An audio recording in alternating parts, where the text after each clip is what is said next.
শাশুড়ির কথাগুলো শুনে নিহার খুব কান্না পাচ্ছে, কারণ ওর কিছুই বলার বা করার নেই।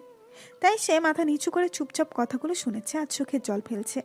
অতগুলো কথা শুনিয়ে শায়লা বেগমের রাগ যেন কমলো না। তাই তো নিহার মাথা নিচু করে দাঁড়িয়ে থাকাটাও ওনার সহ্য হলো না। কি হলো নবাবজাদি, এখনো চুপ করে দাঁড়িয়ে আছিস কেন? মুখ দিয়ে কথা বের হচ্ছে না বুঝি? তোর জন্য যে মানুষটা না খেয়ে চলে গেল, তোর নিশ্চয়ই ভালো লাগছে। তুই তো কবজি ডুবিয়ে খেতে পারবি। রাতে কি এমন করিস যে সকালে ঘুম থেকে উঠতে পারছিস না? রাতে কি শরীর বিলিয়ে চিলিয়ে যে এতক্ষণ ঘুম থেকে উঠতে হলো? মম। তুই চুপ থাক, তুই একদম কোনো কথাও বলবি না। অ্যাক্সিডেন্টের পর একটু সেবা করেছি কি করেনি, তোকেও বশ করে নিয়েছে, নয়তো অসাহস কি করে হয় নবাবজাদির মতন এত বেলা করে ঘুম থেকে উঠার? এটা কি ওর বাপের বাড়ি যে 8টা বাজলে ঘুম থেকে উঠবে? নিহা রুমে যাও। নেহা তবুও ঠায় দাঁড়িয়ে রইল। নেহাকে এখনো দাঁড়িয়ে থাকতে দেখে জয় এবার ধমক দিয়ে উঠল। কি হলো, কি বললাম কথা কানে যায়নি? রুমে যেতে বলেছি। জয়ের ধমক শুনে নিহা এবার কেঁপে উঠল। ছলছল চোখে জয়ের দিকে তাকালো। জয় আবারও বলল। রুমে যাও বলছি। নিহা ভয়ে কাঁপা কাঁপা পায়ে রুমের দিকে হাঁটা ধরল, কারণ নিহা জানে এখন ওর কপালে কি আছে। নিশ্চয়ই জয় এখন রুমে এসে ওকে মারধর করবে। নিহার ভয়ে সারা শরীর কাঁপছে। তার মানে কি জয় আবারও ওর সাথে আগের মতো ব্যবহার করবে? জয়ের মার খাওয়ার কথা মনে করতেই নিহার কপাল বেয়ে ঘাম ঝরছে। নিহাকে এভাবে কথা শোনানোর মাঝখান থেকে রুমে পাঠিয়ে দেওয়াটা শায়লা বেগমের হজম হলো না। উনি জয়ের দিকে তাকিয়ে কাঠ কাঠ গলায় বললেন। জয়, তুই ওকে রুমে পাঠিয়ে দিলি কেন? রুমে পাঠিয়ে দিয়ে বাসাতে চাইছিস তাই না? তার মানে তুইও কি এখন অন্য সব ছেলেদের মতন বউয়ের আঁচলের তলে ঢুকে গিয়েছিস? তুমি যেটা মনে করো। কি বলতে চাইছিস কি তুই? মম, আমার মনে হয় তোমার দিন দিন কথা বলার কমন সেন্সটুকু কমে যাচ্ছে। জয়, চিৎকার করছো কেন? যেটা সত্যি সেটাই তো বললাম। তুমি এখনো কোথায় কি বলতে হয় সেটাও বোধহয় জানো না।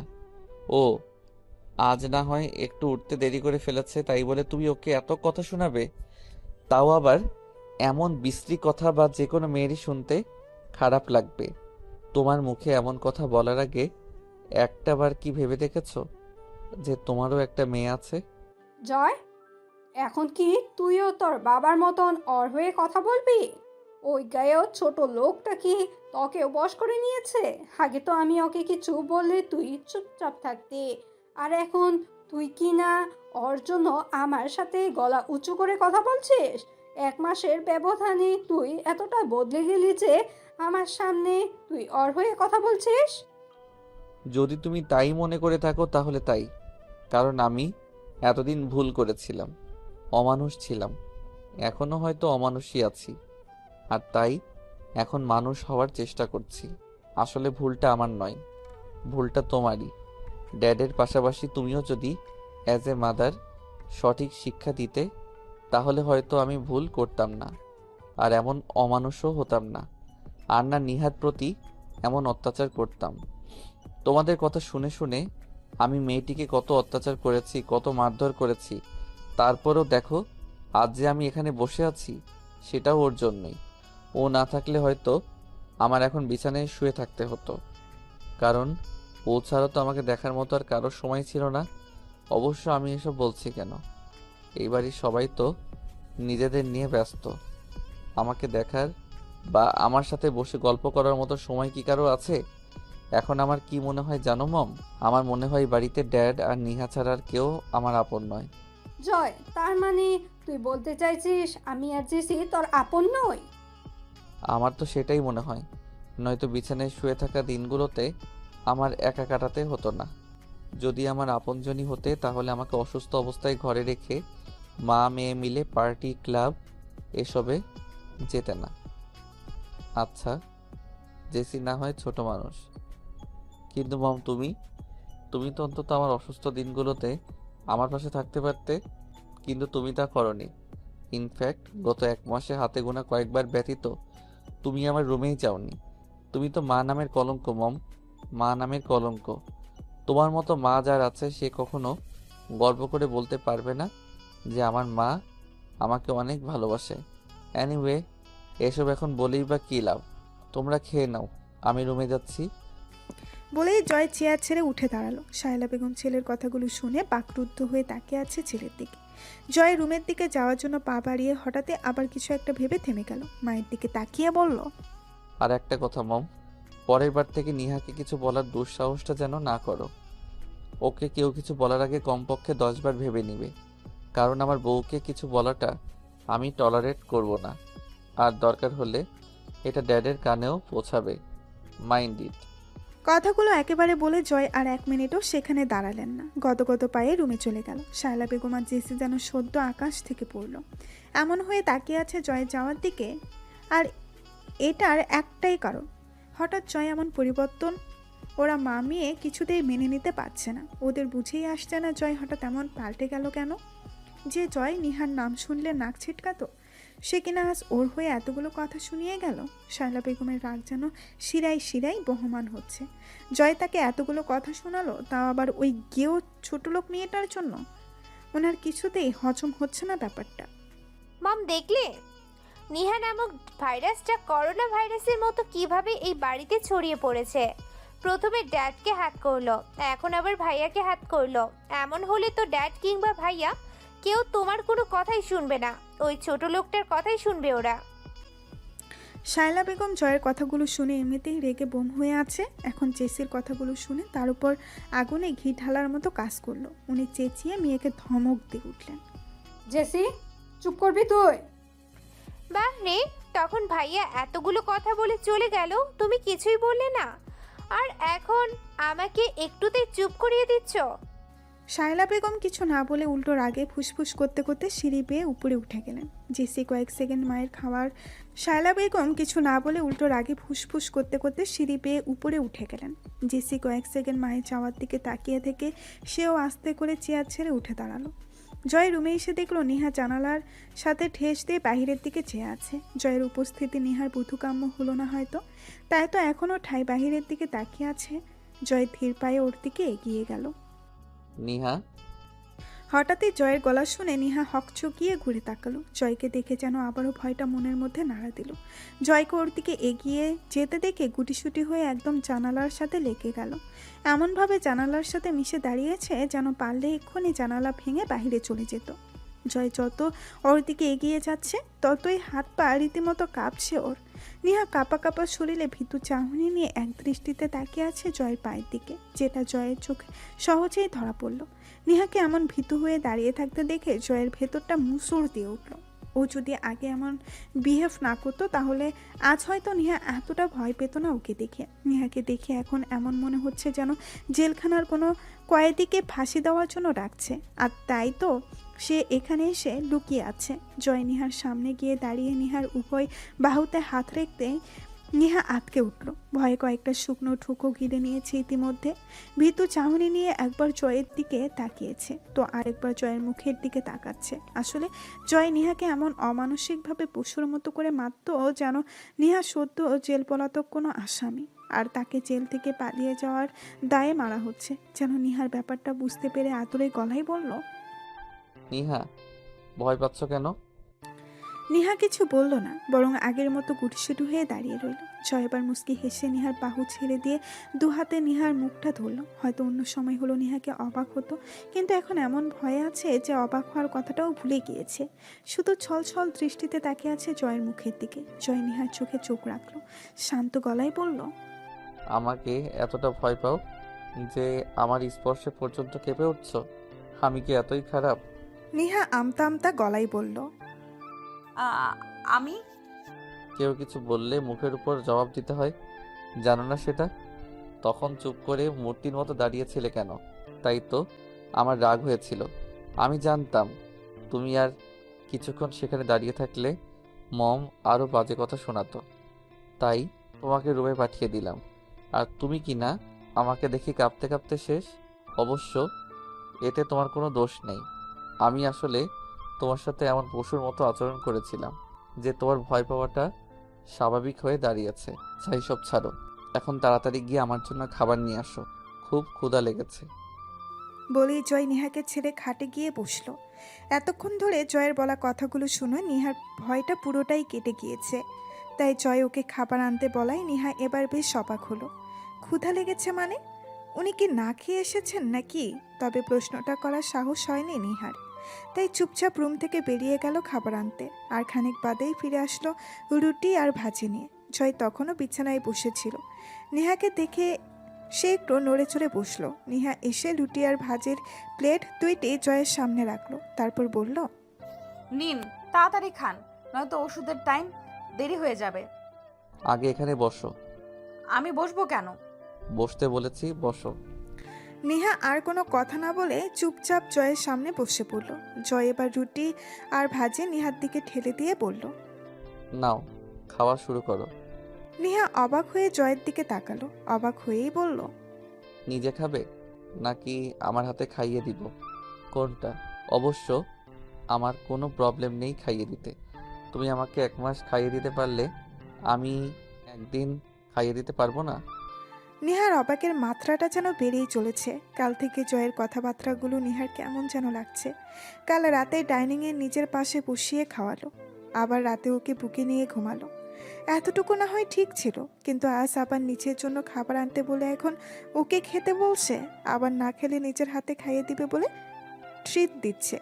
সবই কি বাস্তবে ঘটছে, নাকি নেহার কোনো ভ্রম হচ্ছে, নাকি পুরোটাই একটা স্বপ্ন? নেহা সবই ভাবছিল। নেহার ভাবনায় সুতো ছিল জয়ের ডাকে। নিহা, বাই এনি চান্স তোমার কি আমার হাতে খেতে ইচ্ছে হচ্ছে? আচ্ছা ওয়েট, আমি খাইয়ে দিচ্ছি। বলেই যেই না জয় হাত বাড়ালো, অমনি নেহা বাদ সাধল। না না, আপনার খাইয়ে দিতে হবে না, আমি নিজেই খাচ্ছি। বলেই নেহা তাড়াহুড়া করে খেতে শুরু করলো। নেহার কাণ্ড দেখে জয় হেসে বলল, এই তো, গুড গার্ল, তাড়াতাড়ি খাওয়া শেষ করো। ততক্ষণে আমি মেডিসিন খেয়ে নিচ্ছি। আপনার না ক্ষুধা লেগেছে? তাহলে খালি পেটে ওষুধ কিভাবে খাবেন? আমার কোনো ক্ষুধা টুধা লাগেনি। তোমার জন্য আনতে বললে আনতে না, তাই আমি আমার ক্ষুধা লেগেছে বলেছি। তার মানে আপনি খাবেন না? না, কারণ আমি অলরেডি ডাইনিংয়ে খেয়ে এসেছি। আপনিও না? তাহলে শুধু শুধু খাবার আনতে বললেন কেন? ওই যে বললাম, তোমার জন্য বললে আনতে না, তাই আমার জন্য বলে আনালাম। আমার জন্য এখানে আনতে বলার দরকার কি ছিল? আমি তো কিচেনে গিয়েও খেতে পারতাম। এখন থেকে তা আর হচ্ছে না ম্যাম। মানে? মানে হলো, এখন থেকে তুমি আমাদের সাথে ডাইনিংয়ে বসে একসাথে খাবে। বলেই জয় মুখে কয়েকটা ওষুধ পুড়ে নিয়ে কয়েক ঢোক পানি খেয়ে নিল। তারপর আবারও নেহার সামনে এসে বসলো। নেহা এতক্ষণ খেতে খেতে কথা বলছিল। জয়ের একটু আগে বলা কথাটা শুনে নেহা এবার খাওয়া বন্ধ করে জয়ের দিকে তাকালো। অবাক কণ্ঠে বলল, অ্যাক্সিডেন্টের সময় কি আপনার মাথার তার কয়েকটা ছিঁড়ে গিয়েছিল? মানে? মানে হলো এই যে আপনি অ্যাক্সিডেন্টের পর থেকে বড্ড আবোল তাবোল বকছেন। বিশেষ করে কাল থেকে তো আরো বেশি আবোল তাবোল বকছেন। আমার মনে হয় কি জানেন, আপনাকে আবারও ডাক্তার দেখানো উচিত। আমার কথাগুলোকে তোমার আবোল তাবোল মনে হয়? নিঃসন্দেহে। এখনো তো তেমন কিছু করিনি। আর অমনি মাথার তার ছিঁড়ে গিয়েছে বলছো? এর থেকে বেশি কিছু করলে তখন কি বলবে? এর থেকে বেশি কিছু মানে? কিছু না, তুমি ওসব বুঝবে না। তাড়াতাড়ি খাওয়া শেষ করো। একেবারে খাওয়া ছেড়ে দিয়ে কথা বলতে হয়? খেতে খেতেও তো কথা বলা যায়। আপনার কথার জন্য খেতে আর পারছিলাম কই।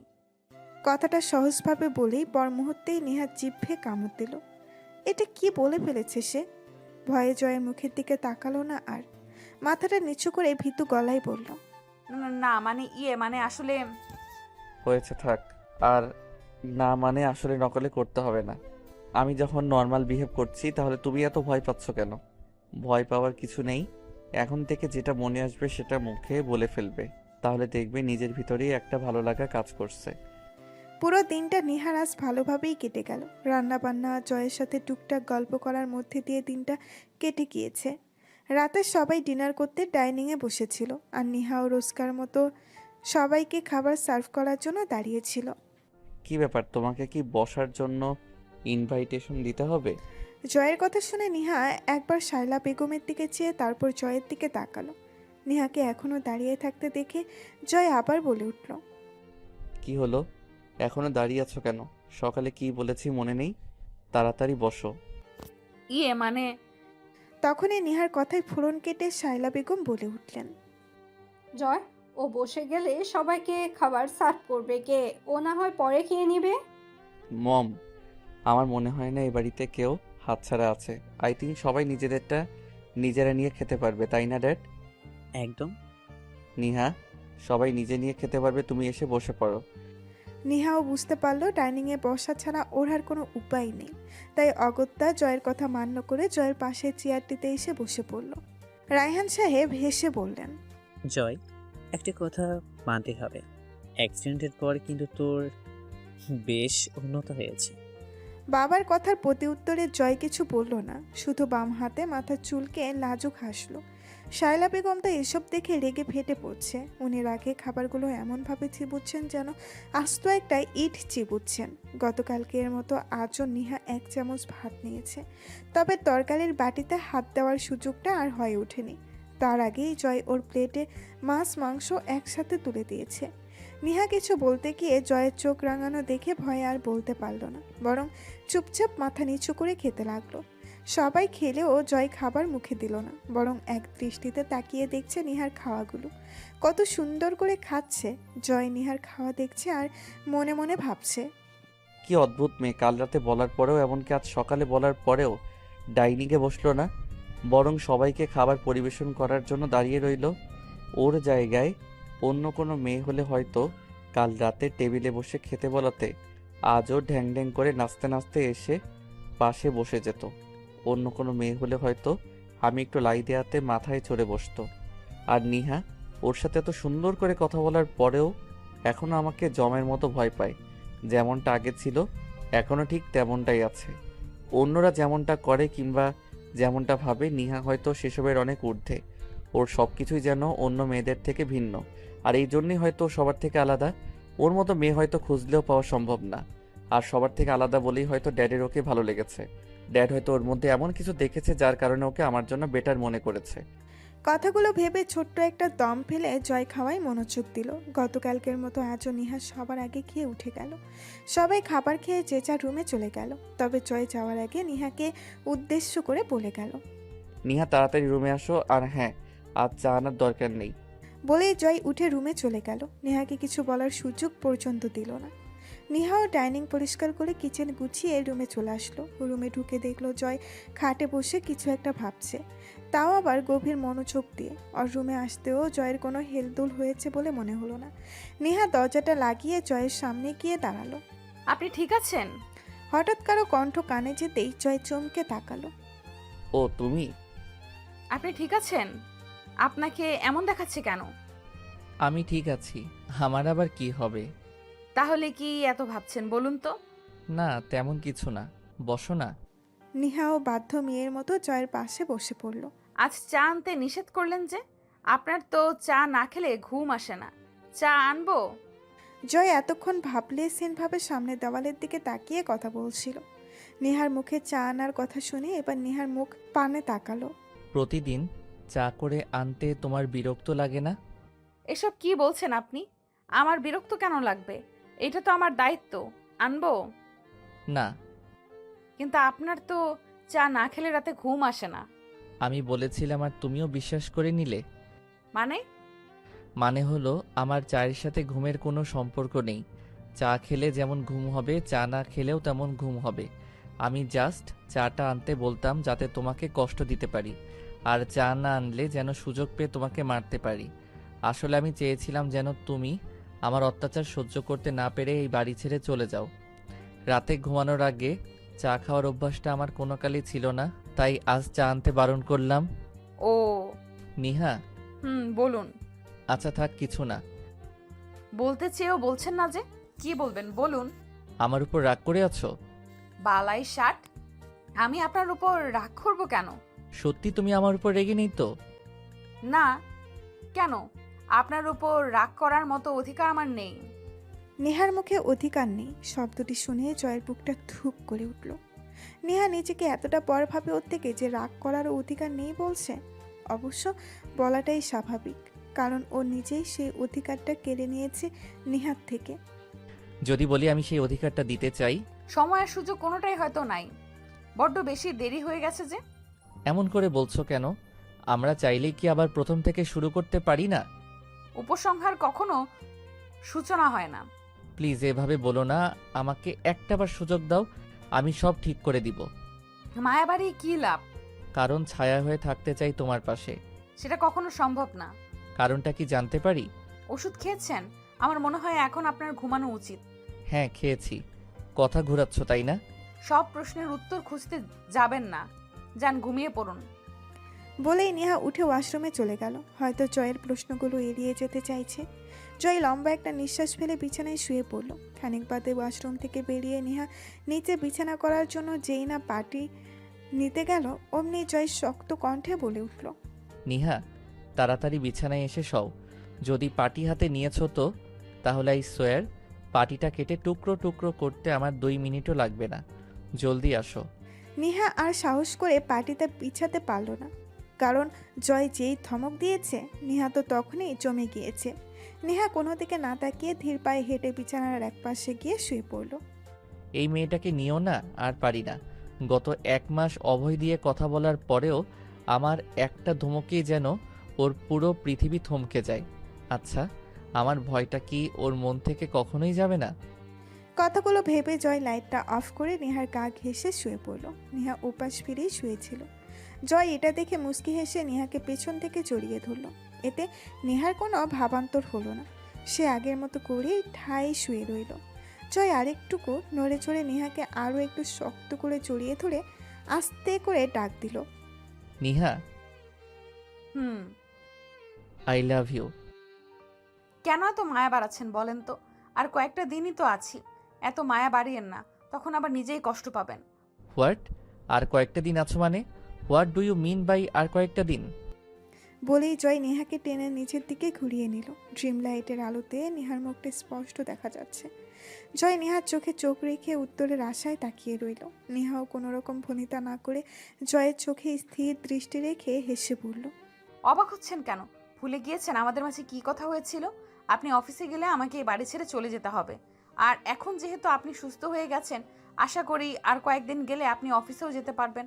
আর আপনি অফিসে গেলে সেদিনই আমাকে চলে যেতে হবে, তাই না? তাই? হুম। অনেক সাহস হয়ে গেছে না? মানে? মানে হলো সাহস করে ঘর থেকে এক পা বাইরে রেখে দেখাও, ঠ্যাং ভেঙে ঘরে বসিয়ে রাখবো। এ মা, আমার চলে যেতে হবে না? না গেলে তো আমার কথা রাখা হবে না। আর নিহা কথা দিয়ে কথা রাখে না, সেটা আজ পর্যন্ত হয়নি। তাই আমার যেতেই হবে। এই জন্য তো বলছি এত মায়া বাড়িয়েন না, তখন মায়া কাটাতে কষ্ট হবে। আমি এত কিছু শুনতে চাই না। আমি বলেছি তুমি কোথাও যাবে না তো কোথাও যাবে না, ব্যাস। এর থেকে একটা কথাও বেশি শুনতে চাই না, বুঝেছো? বলেই হেসে নেহার গালটা আলতো করে ছুঁয়ে দিল জয়। নেহার গাল ছুঁয়ে দিতে জয় হঠাৎ কিছু একটা ভেবে 1 মিনিট বলেই জয় হঠাৎই মাথাটা একটু উঁচু করে নেহার কপালে গালে ছুঁয়ে দেখতে লাগলো। জয়ের এহেম কাজে নেহা তো বেশ অবাক। নেহা অবাক হয়ে জিজ্ঞেস করলো, কি হয়েছে? এমন করে হাত দিয়ে কি চেক করছেন বলুন তো? নেহার প্রশ্নের উত্তর না দিয়ে জয় পাল্টা প্রশ্ন করলো নেহাকে, নিহা, তোমার তো জ্বর এসেছে, তুমি জ্বর হয়েছে বলনি কেন? কি যে বলেন না, আমার জ্বর হতে যাবে কেন? আপনি ভুল ভাবছেন। একদম মিথ্যা বলবে না। আমি কালকেও খেয়াল করেছি তোমার শরীর গরম, বাট ভেবেছিলাম এমনি গরম হয়ে আছে হয়তো, তাই কিছু বলিনি। বাট আজও তো দেখছি তোমার শরীর সেমভাবে গরম হয়ে আছে, তোমার জ্বর হয়েছে, আর তুমি চুপ করে বসে আছো। বললাম তো আমার কিছু হয়নি, আপনি শুধু শুধু ভুল ভাবছেন। আচ্ছা, আমার জ্বর হলে কি আমি শোয়া থেকে উঠতে পারতাম আর কাজ করতে পারতাম? আমি একদম ঠিক আছি, আমার কিছুই হয়নি। আপনি শুধু শুধু টেনশন করছেন। আচ্ছা, এখন ঘুমান তো, অনেক রাত হয়েছে। বলেই নেহা জয়কে জোর করে আবারও শুয়ে দিল। কিন্তু আমি তো পরিষ্কার। এবার কিন্তু আমার ঘুমটা নষ্ট হচ্ছে। দেরি হলে আমার আর সারা রাত ঘুম আসবে না। আপনি কি চান আমি সারা রাত না ঘুমিয়ে থাকি? না না, আমি সেটা কেন চাইবো, তুমি ঘুমাও। ধন্যবাদ। বলে নেহা উপাস ফিরে চোখ জোড়া বন্ধ করে নিল। মূলত জয়ের প্রশ্ন থেকেই বাঁচাতেই নেহা ঘুমানোর ভান করছে। নেহা চায় না জয় ওর শরীরের অসুস্থতার কথা জানুক। হ্যাঁ, জয়ের কথাই ঠিক, নেহার জ্বর এসেছে, তবে সেটা আজ কিংবা কাল থেকে নয়। নেহার শরীরের জ্বরটা প্রায় 5 মাস ধরেই আছে। নেহা গত 5 মাস ধরে প্রায় খেয়াল করছে আর হুটহাট জ্বর এসে যায়। আর রাতের বেলায় জ্বরটা একটু বেশি অনুভূত হয়। তবে শরীরের উপর তেমন প্রভাব না ফেলায় হালকা পাতলা ভেবে নিহার সেটাকে কোনো আমলে নেয় না। হয়তো এমনিই গা গরম হয় আর মনে হয় যে জ্বর এসেছে। এই ভেবে নিহা কখনো কোনো মেডিসিনও নেয় না। এতদিন ফ্লোরে থাকায় সেটা জয়ের দৃষ্টিগোচর না হলেও কাল যখন জয় ওকে পাশে শুতে বলল তখন ব্যাপারটা আর জয়ের থেকে লুকিয়ে রাখতে পারল না। কাল যখন জয় নেহাকে জড়িয়ে ধরল তখনই জয়ের মনে হলো নেহার শরীরে জ্বর এসেছে। কিন্তু এটা শীতের সিজন বলে জয় ভেবেছিল শীতের কারণেই নেহার শরীরের তাপমাত্রাটা এমন উষ্ণ মনে হয়েছে। বাট আজ যখন সেম তাপমাত্রা অনুভব হলো জয়ের সন্দেহ হলো। সাথে সাথে নেহাকে চেক করতে লাগলো, কিন্তু জয়ের সন্দেহটা নেহার যুক্তির মাঝে চাপা পড়তে বাধ্য হলো। মাঝখানে কেটে গিয়েছে আরও 15 দিন। এখন জয় পুরোপুরি সুস্থ। গত 3 দিন হলো সে অফিসে যাচ্ছে। রায়হান সাহেবও ছেলেকে সব কিছু বুঝিয়ে দিয়ে নিজে অবসর নিয়ে নিলেন। যদিও রায়হান সাহেব প্রথমে রাজি হননি, কারণ উনি চেয়েছিলেন আরও একটু সুস্থ হয়ে তারপর জয় অফিসে জয়েন করুক। কিন্তু জয়ের জোরাজুরিতে তিনি আর না করতে পারলেন না। তবে জয় অফিসে জয়েন করার আগে নিজের সবচেয়ে বড় দায়িত্বটি পালন করতে ভুল করলো না। আর সেটা হলো জয় পুরোপুরি সুস্থ হওয়ার সাথে সাথে মীরাকে আর শিহাবকে অ্যাটাম্পট টু মার্ডারের দায়ে জেলে ঢুকিয়ে দিয়েছে। এখন মীরা আর শিহাব জেলেই আছে। যদিও মীরা অনেক হাতে পায়ে ধরেছিল জয়ের, কিন্তু জয় কোনো রকম মায়া দয়া দেখালো না। যেখানে ওকেই মেরে ফেলতে চেয়েছিল সেখানে মায়া দয়া দেখিয়ে কী লাভ? আর সবচেয়ে বড় কথা সেটা হলো জয় এখন নেহাকে প্রচণ্ড ভালোবাসে। সে তো নেহাকে রীতিমতো চোখে হারায়। যখন বাড়িতে থাকতো তখন তো নেহাকে পাশে বসিয়েই রাখতো, আর এখন অফিসে গিয়েও ছাড় দেয় না। দিনে কম করে হলেও 8 থেকে 10 বার কল করে কথা বলবে নেহার সাথে। প্রতিদিনের মতো আজও সন্ধ্যায় জয় অফিস থেকে বাসায় ফিরল। নেহা তখন রুমেই ছিল, কারণ এখন রায়হান সাহেব বাড়িতে থাকায় নেহার আর রান্নাঘরে যাওয়া হয়ে ওঠে না। তাই ঋতুকেই একা হাতে সব করতে হয়। যদিও এ তো নেহার খুব কষ্ট লাগে ঋতুর জন্য, কিন্তু কিছুই করার নেই।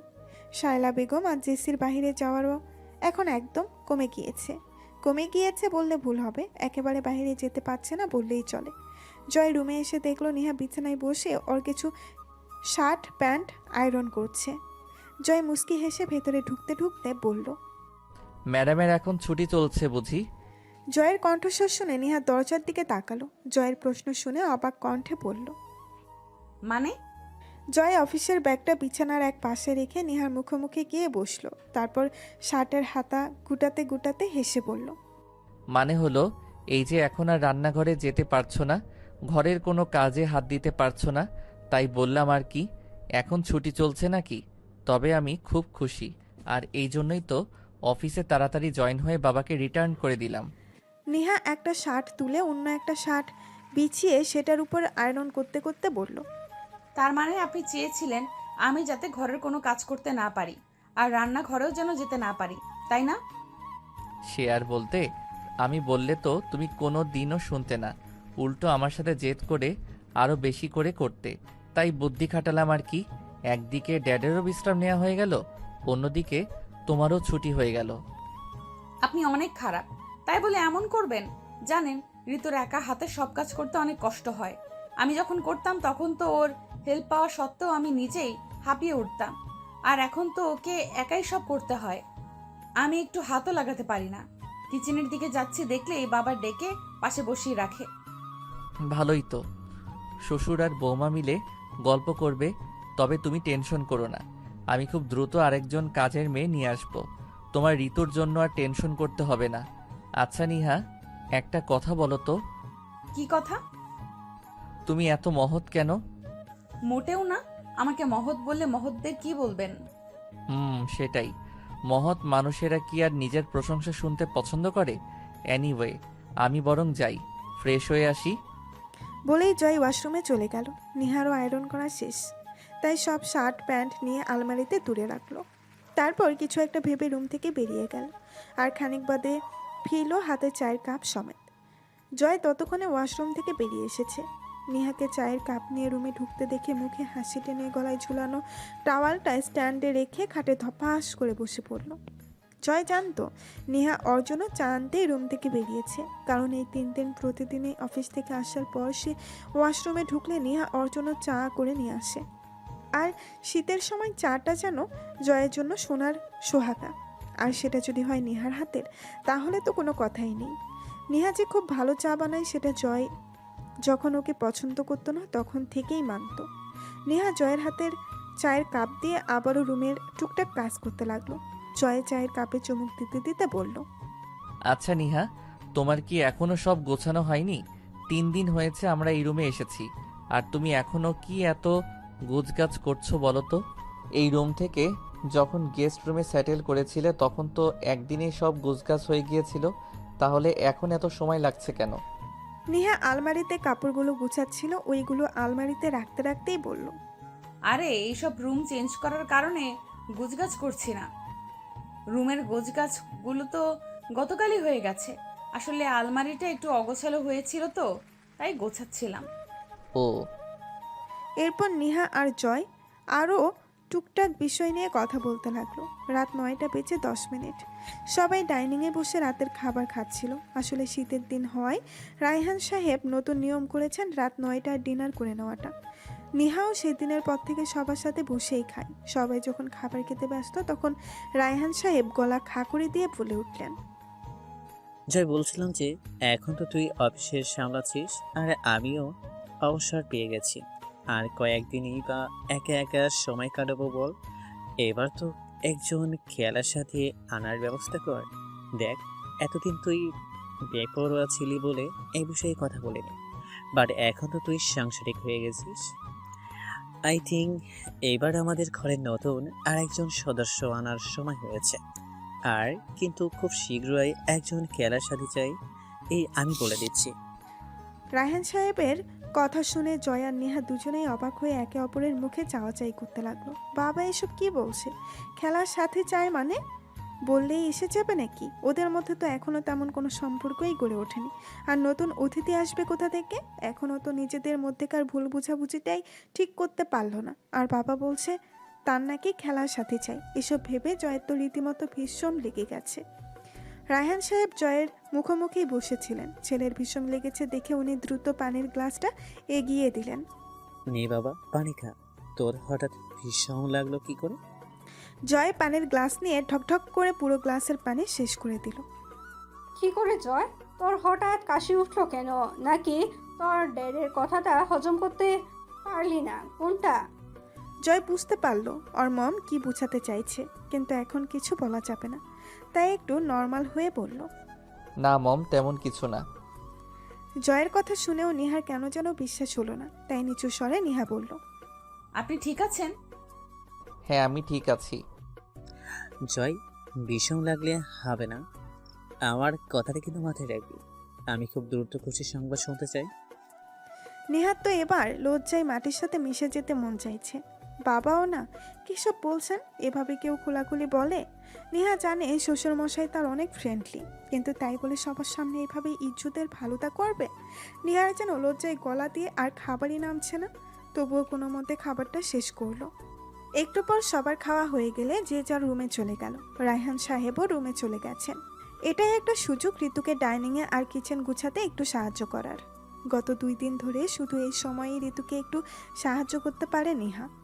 বাকি সময় তো কিচেনের দ্বারে কাছেও যেতে পারে না। নেহাকে কিচেনে দেখে ঋতু অবাক হলো না, বরং হাসি মুখে বলল, ভাবি তুমি এমন কেন? কেমন? এই যে মানুষ সুযোগ খোঁজে আরাম পাওনের জন্য, আর তুমি সুযোগ পাওয়ার পরেও রান্নাঘরে চলে আইসো আমার সাহায্য করণের জন্য। বেশি কথা না বলে চুপচাপ খাবার খেয়ে নাও, আমি ততক্ষণে এগুলো ধুয়ে দিচ্ছি। ভাবি তুমি শুধু শুধু কেন কষ্ট করে আইসো কত? আমি তো কইরা নিতে পারতাম। এতদিন পর স্বামীর একটু ভালোবাসা পাইছো, রুমে না গিয়ে রান্নাঘরে আইতে গেলা কেন? যাও রুমে যাও, ভাইজান আবার রাগ করব, এসব আমি করে নিব। আরে উনি কিচ্ছু বলবেন না, তুমি খেয়ে নাও তো। ঋতু এবার প্লেটে খাবার নিয়ে খেতে শুরু করলো, আর খেতে খেতেই বলল, তবে একটা কথা কি জানো ভাবি? নেহা প্রশ্নসূচক দৃষ্টিতে তাকালো ঋতুর দিকে। ঋতু বলল, আমি কিন্তু মেলা খুশি হয়েছি যে ভাইজান এখন তোমারে ভালোবাসে দেখা।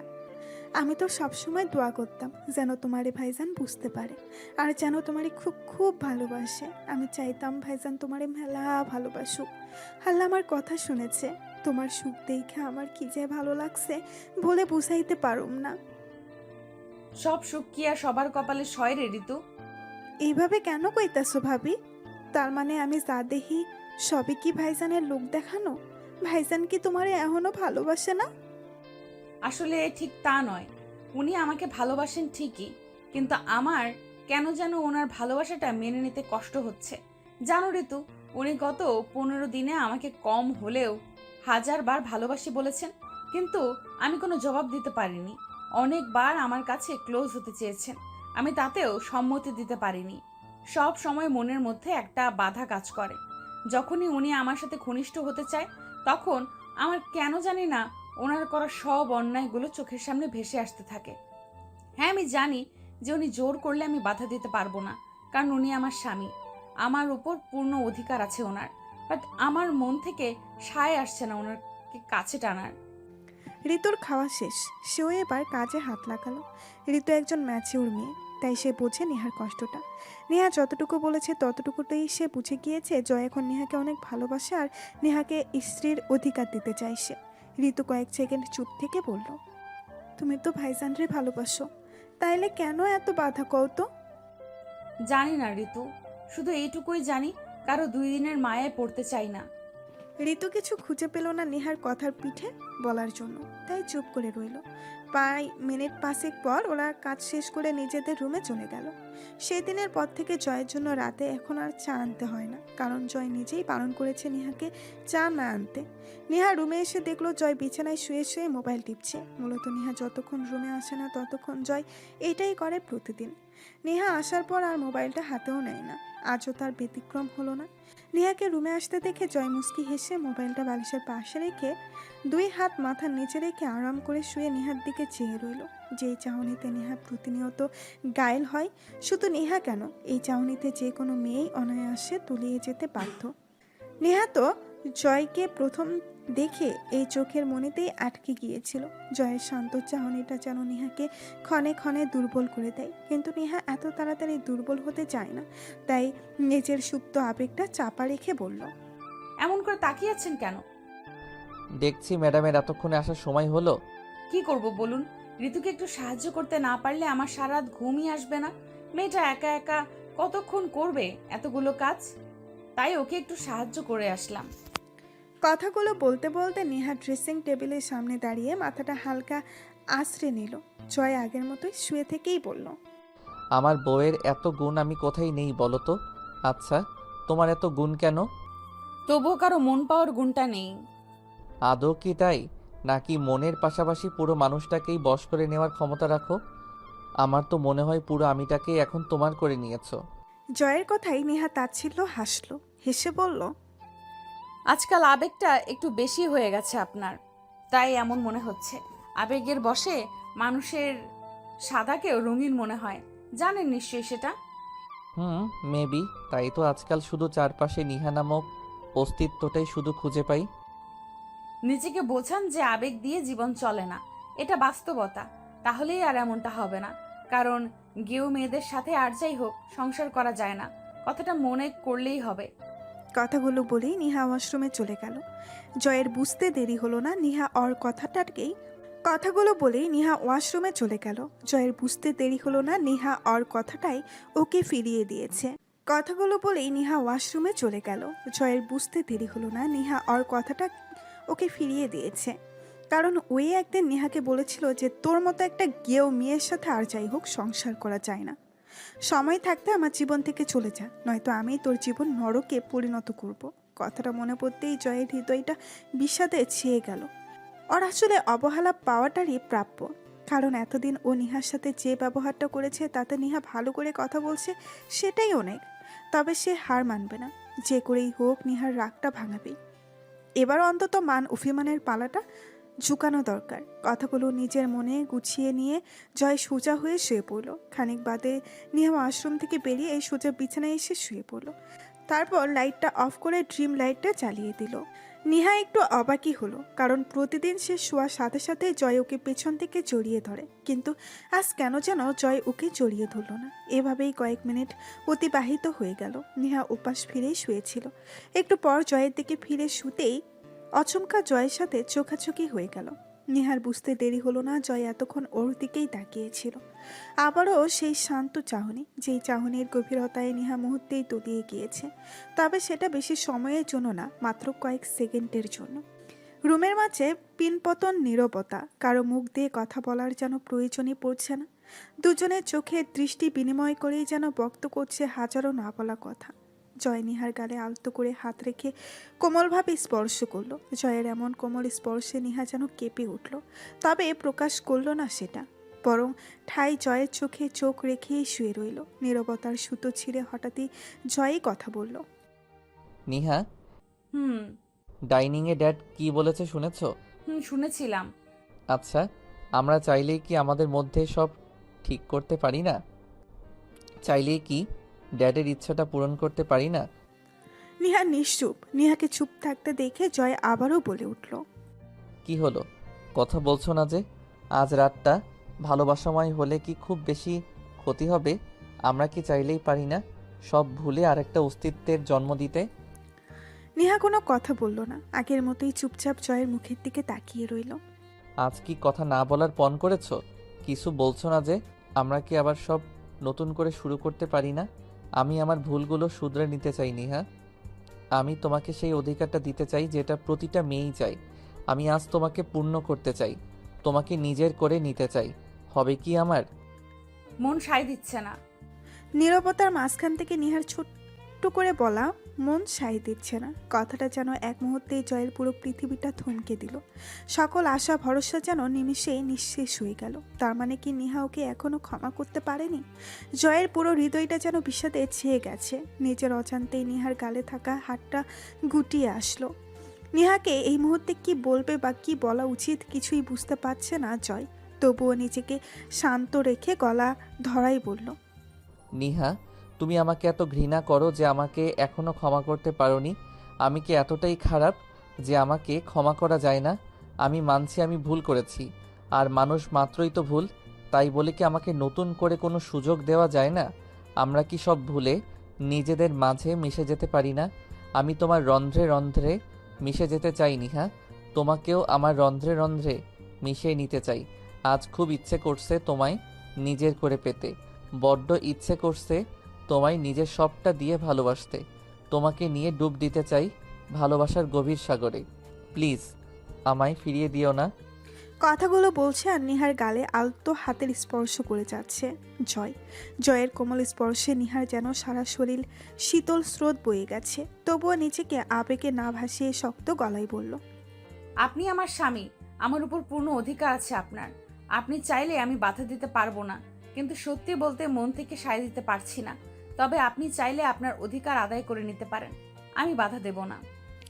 নিহার কথাগুলো যেন জয়ের ভাঙা মনটাকে আরও একবার ভেঙে চুরমার করে দিল, যেটা জয়ের মুখ দেখেই বোঝা যাচ্ছে। তবে ভাঙা মনটা গুটিয়ে নিয়ে মুখে হাসি টেনে জয় বলল। না নিহা, আমি এভাবে তোমাকে চাই না। তোমার মনের বিরুদ্ধে আমি কিছুই করব না। যতক্ষণ না তুমি মন থেকে চাইছো আমি তোমার কাছে যাই, ততদিন আমি তোমার কাছে যাব না। যেদিন তুমি নিজ থেকে কাছে টানবে আমি সেই দিনের অপেক্ষায় আছি। অনেক রাত হয়েছে, ঘুমাও। কথাগুলো বলেই জয় ওপাশে ফিরে শুয়ে পড়ল। নিহার বুঝতে দেরি হলো না জয় ওর কাজে কষ্ট পেয়েছে, কিন্তু সেই বা কি করবে? মন সায় না দিলে তো কিছু জোর করে হয় না। নিহা একটা দীর্ঘশ্বাস ফেলে মনে মনে ভাবতে লাগলো। আমি জানি মানুষটা আমাকে আগে ভালো না বাসলেও এই কয়দিনে অনেকটা ভালোবেসে ফেলেছে। আমি এটাও জানি উনি আমাকে নিজের অংশ করতে চান, নিজের ভালোবাসায় সিক্ত করতে চান। কিন্তু আমারই বা কি দোষ? আমারও কি ইচ্ছে করে না ওনার ভালোবাসা পেতে? আমিও তো চাই উনি আমায় ভালোবাসুক, আমাকে নিজের সাথে মিশিয়ে নিক। কিন্তু কেন জানি না ওনাকে কাছ টেনে নিতে আমার মধ্যে কেন এত সংশয় কাজ করছে, কেন একটা বাধা কাজ করছে। এখন যে মানুষটা আমার জন্য অনেক কষ্ট পাচ্ছে, আমি তো চাইনি মানুষটা কষ্ট পাক। হ্যাঁ, নেহা এই মানুষটার কষ্ট কিছুতেই সহ্য করতে পারে না। এই মানুষটাকে সে কিছুতেই কষ্ট দিতে চায় না। কিন্তু ওরই বা কি করার আছে?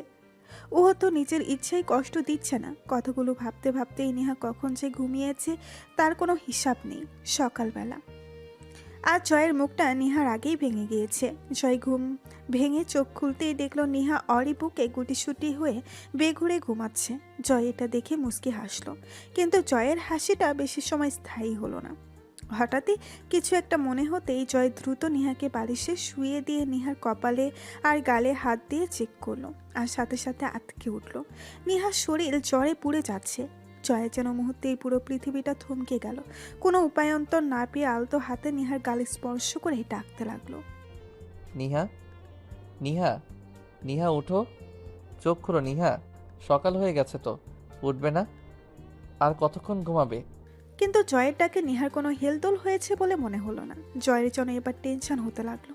একে তো নিহা প্রতিদিন ওর আগে উঠে যায়, আর আজ এখনো ওঠেনি। তার উপর নিহাকে এত টাকার পরেও সাড়া দিচ্ছে না। যেখানে এক ডাকেই নিহার ঘুম ভেঙে যায়, জয়ের দিক বেদিক শূন্য হয়ে এবার আরো জোরে জোরে ডাকতে লাগলো নিহাকে।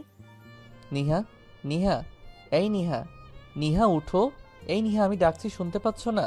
প্লিজ চোখ খোলো, দেখো আমি ডাকছি তো তোমায়। তোমার না দেরি করে ঘুম থেকে উঠতে ভালো লাগে না? তাহলে আজ এতক্ষণ ঘুমাচ্ছ কেন? নিহা, এই নিহা, এবার কিন্তু আমার রাগ হচ্ছে বলে দিচ্ছি, তাড়াতাড়ি চোখ খুলো বলছি। জয়ের এত ডাকাডাকিতেও নিহার কোনো চোখ খুলল না, বরং আগের মতো বেঘুরে ঘুমাতে লাগলো। এত ডাকাডাকির পরেও নিহা এভাবে চোখ না খোলাটা জয়ের যেন আর হজম হলো না। জয়ের মস্তিষ্ক যেন মুহূর্তেই শূন্য হয়ে গেল। কি করবে কিছুই বুঝতে পারছে না। ফাঁকা মস্তিষ্ক নিয়ে এবার বাড়ির সবাইকে ডাকতে লাগলো। ড্যাড, ড্যাড, মম, আরে তোমরা সবাই কোথায় গেলে? এদিকে এসো। নিহা প্লিজ উঠো, তুমি এত সময় ধরে চোখ খুলছো না কেন? আমার বুঝি টেনশন হচ্ছে না? জয় এত জোরে ডেকেছে যে জয়ের ডাকগুলো যেন পুরো বাড়িতে প্রতিধ্বনি হতে লাগলো। সকাল সকাল জয় এত জোরে ডাকছে কেন সেটা দেখতে রায়হান সাহেব, শায়লা বেগম, জেসি, এমনকি ঋতু পর্যন্ত ওদের রুমের সামনে চলে এসেছে। জয় বাবা, দরজা খোল। কি হয়েছে? এত জোরে ডাকছিস কেন? জয় বাবার কণ্ঠ পেয়ে দ্রুত গিয়ে দরজাটা খুলে দিয়ে ওদেরকে ভেতরে ঢুকতে দিল। কাতর কণ্ঠে বলল, ড্যাড দেখো না, নিহাটা কথা বলছে না। ওকে আমি এত করে ডাকছি, তারপরেও আমার ডাকে সাড়া দিচ্ছে না। হ্যাঁ আমি মানছি ওর জ্বর হয়েছে, তাই বলে আমার ডাকে সাড়া দিবে না? আচ্ছা কথা না হয় বললো না, তাই বলে কি চোখ মেলেও দেখবে না? তুমি ওকে একটু বকে দাও তো ড্যাড, নিশ্চয়ই ও আমার সাথে মজা করছে। তুমি তাড়াতাড়ি উঠতে বলো ওকে। সবার নজর এবার জয়ের দিক থেকে সরে গিয়ে নিহার উপর পড়ল। নিহার শরীরটা নিস্তেজ হয়ে পড়ে আছে বিছানায়। রায়হান সাহেব ছেলের কথা শুনে আর এক মুহূর্তও যেন দাঁড়িয়ে থাকতে পারল না। দ্রুত গিয়ে নিহাকে ঝাঁকিয়ে ঝাঁকিয়ে ডাকতে লাগলো, কিন্তু ওনার ডাকেও ফলাফল শূন্য। নিহা না কোনো রকম সাড়া দিল আর না কোনো রকম চোখ খুলল। রায়হান সাহেবের আর বোঝার বাকি রইল না, নিহা সেন্সলেস হয়ে পড়েছে। জয়, ও তো সেন্সলেস হয়ে পড়েছে। রায়হান সাহেবের কথায় যেন জয় সহ উপস্থিত সবাই অবাক। নিহা সেন্সলেস হয়ে গেছে মানে? জয়ের তো রীতিমতো পুরো শরীর কাঁপছে। ড্যাড কি বলছো তুমি? নিহা সেন্সলেস মানে? হ্যাঁ জয়, আমি যা বলছি একদম ঠিক বলছি। আমার ফোনটা তোর রুমে ফেলে আসছি। তোর ফোনটা কোথায়? আমাকে দে, আমি ড্রাইভারকে গাড়ি বের করতে বলছি। তুই ওকে কোলে তুলে নে, ওকে হসপিটালে নিয়ে যেতে হবে। এই নাও ড্যাড, আমি নিহাকে নিচ্ছি, তুমি তাড়াতাড়ি ড্রাইভারকে গাড়ি বের করতে বলো। কথাটা বলেই জয় দ্রুত গিয়ে নিহাকে কোলে তুলে নিল। তারপর আর এক মুহূর্তও সেখানে না দাঁড়িয়ে নিহাকে নিয়ে বেরিয়ে গেল। পেছনে কে আসলো আর না আসলো সেটারও পরোয়া করলো না। হসপিটালের করিডোরে টানা আধা ঘন্টা ধরে নিশ্চিত মুখ নিয়ে এপাশ থেকে ওপাশে পায়চারি করছে রায়হান সাহেব। আর পাশেই রাখা একটি টুলে দু হাতে মুখ গুজে মাথা নিচু করে বসে আছে জয়। দুজনকেই দেখে বোঝা যাচ্ছে খুব টেনশনে আছে।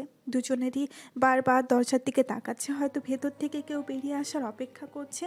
নিহাকে নিয়ে জয় আর রায়হান সাহেবই এসেছে। যদিও শায়লা বেগম সাথে আসতে চেয়েছিলেন, কিন্তু জয় আনেনি। কারণ রায়হান সাহেব না জানলেও জয় জানে শায়লা বেগম নিহাকে কতটা অপছন্দ করে। তাই জয় চায়নি মা ওদের সাথে আসুক। কিন্তু জয় তো আর জানে না যে নিহার এমন সেন্সলেস হয়ে পড়াতে শায়লা বেগমও খারাপ লাগছে। শায়লা বেগম এতদিন ধরে নিহাকে অপছন্দ করে আসলেও এখন নিহার হঠাৎ এমন অসুস্থ হয়ে পড়াটা যেন উনিও মেনে নিতে পারছেন না। খানিক বাদে দরজা ঠেলে একজন ডক্টর বেরিয়ে আসলেন। ডক্টরকে বেরিয়ে আসতে দেখে রায়হান সাহেব দ্রুত ডক্টরের সামনে গেল। ডক্টর নেহা কেমন আছে? সেন্স ফিরেছে? আমরা কি নেহার সাথে দেখা করতে পারবো? দেখুন রায়হান সাহেব, আমি বুঝতে পারছি আপনাদের অবস্থা। আপনারা শান্ত হন। যদিও এখনও পেশেন্টের সেন্স ফিরেনি, তবে আমরা চেষ্টা করছি। আচ্ছা ডক্টর, ওর এইভাবে হঠাৎ সেন্সলেস হয়ে যাওয়ার কারণ কি? দেখুন, এই বিষয়ে আমরা কিছু নিশ্চিত হয়ে বলতে পারছি না। তবে মনে হচ্ছে দীর্ঘদিন ধরে খাওয়ায় অনিয়ম আর ঘুম কম হওয়ার কারণে এমন সেন্সলেস হয়ে পড়েছে। আর তার উপর ওনার শরীরে এখন 100-র উপরে জ্বর, এটাও মাথায় রাখতে হবে। তাই আমরা এখনই নিশ্চিত হয়ে কিছু বলতে পারছি না পেশেন্টের মেইন প্রবলেমটা কী। বাই দ্য ওয়ে, আমি যেই কারণে আপনার কাছে এসেছিলাম, আচ্ছা আপনাদের সাথে কি কোনো মেয়ে এসেছে? আই মিন পেশেন্টের কোনো মেয়ে রিলেটিভস? কেন বলুন তো? না, আসলে পেশেন্টের কয়েকটা টেস্ট করতে হবে, আর তার জন্য পেশেন্টকে হসপিটালে ড্রেস পরাতে হবে। তাই বলছিলাম আর কি, যদি পেশেন্টের ড্রেস চেঞ্জ করার জন্য আমার সাথে কাউকে ভিতরে পাঠাতেন। রায়হান সাহেব একবার ছেলের দিকে তাকিয়ে আবারও ডক্টরের দিকে তাকালেন, তারপর বললেন, না, আমাদের সাথে তো কোনো মেয়ে নেই ডক্টর। এক কাজ করুন, আপনাদের কোনো ফিমেল নার্সকে দিয়ে একটু চেঞ্জ করিয়ে নিন প্লিজ। ওকে, ঠিক আছে। বলে ডক্টর আবারও ভেতরে চলে গেল। রায়হান সাহেব এবার ছেলের পাশে গিয়ে কাঁধে হাত রাখলেন। হঠাৎ কাঁধে কারো হাতের স্পর্শ পেতে জয় চমকে তাকালো। বাবাকে দাঁড়িয়ে থাকতে দেখে হঠাৎই জয় উঠে বাবাকে জড়িয়ে ধরে টুকরে কেঁদে উঠল। রায়হান সাহেব ছেলের অবস্থা বুঝতে পেরেছেন, তাই তো ছেলের পিঠে সান্ত্বনার হাত রাখতে ভুল করলেন না। বাবা স্নেহের হাতের স্পর্শ পেয়ে সাথে সাথে জয় কেঁদে উঠে বলল, ড্যাড, নিহার কিছু হবে না তো? ও ঠিক হয়ে যাবে তো? সুস্থ হয়ে আবার আমার সাথে কথা বলবে তো? শান্ত হ বাবা, নিয়ার কিছু হবে না, ও একদম ঠিক হয়ে যাবে। একটু ধৈর্য রাখ, নিশ্চয়ই আল্লাহ আমাদের নিরাশ করবেন না।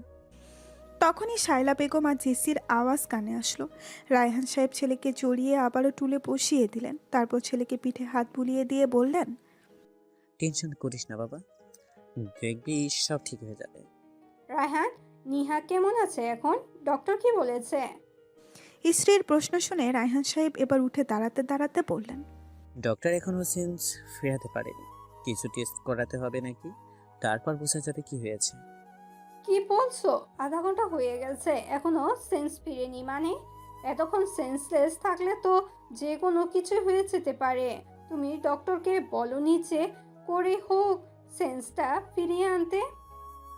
ডক্টর কি হয়েছে আমার থেকে কম বোঝে নাকি? ওনারা যে ট্রেনটা ভালো মনে করে সেটাই তো করবেন। আগে থেকে রিপোর্টে কি আসে তারপর না হয় ডক্টরকে যা বলার বলবো। শায়লা বেগম স্বামীর কথায় যুক্তি খুঁজে পেলেন, যার কারণে উনি সম্মতি সূচক মাথা নাড়িয়ে দাঁড়িয়ে রইলেন।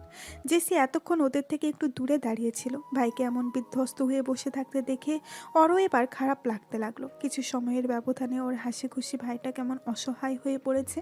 ভাইকে এ অবস্থায় দেখে জেসির খুব খারাপ লাগছে। সে আর দাঁড়িয়ে থাকতে না পেরে ধীর পায়ে ভাইয়ের কাছে এগিয়ে গেল। জয় এক দৃষ্টিতে সামনের দেওয়ালটির দিকে তাকিয়ে আছে। দেখেই বোঝা যাচ্ছে সে এই জগতে নেই, হয়তো নিহাকে নিয়েই ভাবছে। জেসি ভাইয়ের কাঁধে হাত রেখে কান্না মিশ্রিত গলায় বলল, ভাইয়া, এমন ভেঙে পড়ছিস কেন? প্লিজ এমন ভেঙে পড়িস না। দেখবি ভাবির কিচ্ছু হবে না, ও একদম ঠিক হয়ে যাবে। তুই নিজেকে শক্ত রাখ। জেসির এতগুলো কথায় জয়ের যেন কোনো হেলদোল হলো না। ভাইকে এমন পাথর হয়ে যেতে দেখে জেসি ছলছল চোখে মায়ের দিকে তাকালো। শায়লা বেগম এতক্ষণ ধরে ওদের দিকেই তাকিয়েছিল। ছেলের পাথর হয়ে বসে থাকাটা ওনারও সহ্য হচ্ছে না, তাই উনি এবার ছেলের পাশে এসে দাঁড়ালেন। কিছু একটা ভেবে ছেলের কাঁধে হাত রাখলেন। কাঁধে কারো হাতের স্পর্শ পেয়ে জয়ের দ্বিতীয়বারের মতো ঘোর কাটলো। চমকে তাকালো হাতের মালিকের দিকে। মা দাঁড়িয়ে আছে ওর পাশে। শায়লা বেগম আশ্বাসে বুলিয়ে বললেন, টেনশন করিস না বাবা, নিহা একদম সুস্থ হয়ে যাবে, ওর কিচ্ছুই হবে না। তুই এমন করে ভেঙে পড়িস না, তোর কিচ্ছু হলে মেয়েটা তো তখন আরও বেশি কষ্ট পাবে। তুই তো জানিস মেয়েটা তোর কষ্ট সহ্য করতে পারে না। কষ্ট পাস না বাবা, সব ঠিক হয়ে যাবে। জয়ের চোখের কোণ বেয়ে চুপ করে দুফোঁটা জল গড়িয়ে পড়ল। ধরা গলায় বলল, মম, আমার কারণেই এমনটা হয়েছে, তাই না? আমি জানি আমার জন্যই আজ নিহার এই অবস্থা। যদি আমি খেয়াল করতাম তাহলে ওর জ্বর আসতো না, আর সেন্সলেসও হতো না ও। সব আমার দোষ, সব আমার। বিশ্বাস করো মম, ওর কিছু হলে আমি নিজেকে কখনোই ক্ষমা করতে পারবো না, কখনোই না। শায়লা বেগম ছেলের কষ্টটা অনুধাবন করতে পারছেন, কারণ উনি জানেন ওনার ছেলে অ্যাক্সিডেন্টের পর থেকে নিহাকে অনেক বেশি ভালোবেসে ফেলেছে। আর ভালোবাসবে নাই বা কেন? যেই মেয়ে নিজের খাওয়া ঘুম বাদ দিয়ে রাত দিন এক করে ওকে সুস্থ করে তুলেছে, ওকে তো ভালোবাসা যায়। হয়তো শায়লা বেগম তখন বুঝতে পারেনি, কিন্তু এখন হাড়ে হাড়ে বুঝতে পারছেন। প্রায় ঘন্টাখানেক পর একজন মহিলা ডক্টর বেরিয়ে আসলেন ভেতর থেকে। ডক্টরকে বেরোতে দেখে জয় সহ সবাই এগিয়ে গেল। জয় কিছু বলার আগেই রায়হান সাহেব বলে উঠলেন, ডক্টর নেহা কেমন আছে এখন? চেঞ্জ ফিরেছে ওর? হ্যাঁ, পেশেন্টের জ্ঞান ফিরেছে। মুহূর্তেই সবার মুখে হাসি ফুটল। রায়হান সাহেব খুশি হয়ে বললেন, ডক্টর সত্য বলছেন আপনি? নেহা চেঞ্জ ফিরে এসেছে? হ্যাঁ, পেশেন্টের জ্ঞান ফিরেছে, কিন্তু ডক্টরের মলিন কণ্ঠে কিন্তু বলা শুনে সবার মুখের হাসি যেন মুহূর্তে গায়েব হয়ে গেল। রায়হান সাহেব অবাক হয়ে বললেন, কিন্তু কি ডক্টর?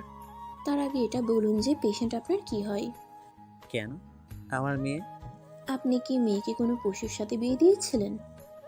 ডক্টরের কথা শুনে রায়হান সাহেব অবাক হয়ে একবার জয়ের দিকে তাকিয়ে আবারও ডক্টরের দিকে তাকালেন। মানে? মানে হলো, আমার মনে হয় আপনার মেয়েকে যার সাথে বিয়ে দিয়েছিলেন সে নিশ্চয় একজন অমানুষের পশু ছিল।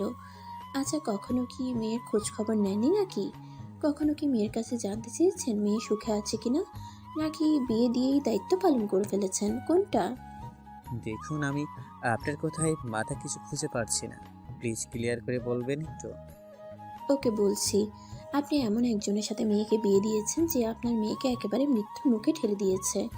যদি ওনার ড্রেস চেঞ্জ করার সময় নার্স আমাকে ডেকে না দেখাতো, তাহলে তো আমি জানতেই পারতাম না যে এখনও এমন মানুষ হয় যারা পশুর মতো বউ মারে। আপনার মেয়ের পুরো শরীরে অজস্র মারের দাগ। মারগুলো এমনভাবে মেরেছিল যে প্রতিটা মারের স্থানে রক্ত হয়ে গিয়ে জমাট বেঁধে গেছে। আপনি পুরুষ মানুষ না হলে আমি অবশ্যই আপনাকে নিয়ে গিয়ে দেখাতাম যে কতটা পশুর মতো মেরেছে আপনার মেয়ের জামাই। আর মারগুলো একদিন দুই দিনের নয়। দাগগুলো দেখে আমি যেটা বুঝতে পারলাম সেটা হলো দাগগুলো দীর্ঘদিন ধরে মারার কারণে হয়েছে। অর্থাৎ ওনাকে দীর্ঘদিন ধরে শরীরে মারাত্মকভাবে আঘাত করা হয়েছে। শরীরে এমন কোনো জায়গা নেই যেখানে মারের দাগ নেই। আর সবচেয়ে বড় কথা হলো ওনার শরীরে দীর্ঘদিন ধরে জ্বর ছিল, যার কারণে ওনার জ্বরটা টাইফয়েডে পরিণত হয়েছে। একদিকে মারের কারণে শরীরের বেশিরভাগ অংশে রক্ত জমাট বেঁধে গেছে, অন্যদিকে দীর্ঘদিন ধরে ওনার জ্বর ছিল। দুটো মিলে পেশেন্টের রক্তে ব্যাপকভাবে প্রভাব ফেলেছে, যার কারণে ওনার রক্তে ক্যান্সার ধরা পড়েছে। আর পেশেন্টের কন্ডিশনও তেমন ভালো না। পেশেন্টের কন্ডিশন খুবই ক্রিটিক্যাল, তবে এখনও ফার্স্ট স্টেজে হওয়ায় আমরা সেন্স ফেরাতে সক্ষম হয়েছি। ডক্টরের এক নাগালে বলা কথাগুলো শুনে সবার মাথায় যেন আকাশ ভেঙে পড়ল। রায়হান সাহেব তো বিশ্বাসই করতে পারছে না ওনার ছেলে এমন জানোয়ারের মতো নেহাকে মেরেছে। আর নিহা, ও তো একবার বলতে পারতো, তাহলে হয়তো উনি এই নরপশুর হাত থেকে ওকে রক্ষা করতে পারতেন। রায়হান সাহেবের এখন এই ভেবে মাথা ফাটাতে ইচ্ছে করছে যে কেন উনি নিহার বিয়েটা জয়ের সাথে দিয়েছিল। রায়হান সাহেবের ভাবতেই চোখের কোণে জল এসে গিয়েছে। আজ ওনার জন্য কিনা নিহা মৃত্যুর মুখে পতিত হয়েছে। হ্যাঁ, তার জন্যই তো। তিনি যদি জয়ের সাথে নিহার বিয়ে না দিতেন তাহলে আজকের এই দিনটা আর দেখতে হতো না কাউকে। নিহার ক্যান্সার ধরা পড়েছে কথাটা যেন উপস্থিত সবার উপর প্রভাব ফেলেছে। শায়লা বেগম আর জেসিও তো এখনও অবাক হয়ে ডক্টরের মুখ পানে চেয়ে আছে। আর জয়, সে তো এখনও বাকরুদ্ধ হয়ে ঠায় দাঁড়িয়ে আছে। আশেপাশের জগৎ থেকে যে সে অনেক দূরে সেটা ওকে দেখেই বোঝা যাচ্ছে।